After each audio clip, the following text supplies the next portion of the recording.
Hi there! Good morning, good afternoon, good evening, and good day. RJYC Vlog here. So, meron lang tayong i-real talk kay Ace Barbers at saka si Jude Asidre.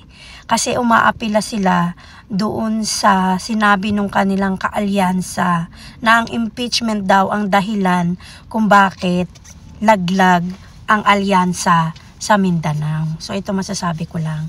Sabi kasi nila, 81% daw ay na-re-elect galing sa mga nag-impeach kay BP Sara. Gusto ko lang pong linawin sa inyo at break it to you gently. Na, okay? Ready na ba? FYI, yung mga na-re-elect po, nakaalyado nyo ni Tambaloslos at ikaw Ace Barbers at Jude Asidre, nanalo po kayo kasi nandaya kayo.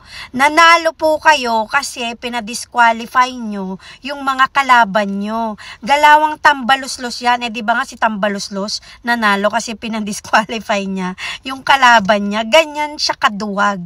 Duwag yung boss nyo, duwag ding mga kasamahan niya sa congressman. Yun ang katotohanan. Nanalo kayo kasi nandaya kayo. Nandaya o di kaya pinadisqualify yung mga kalaban nyo. Sakirap. That's the truth. So, yeah. Congratulations sa pandadaya nyo. Yun.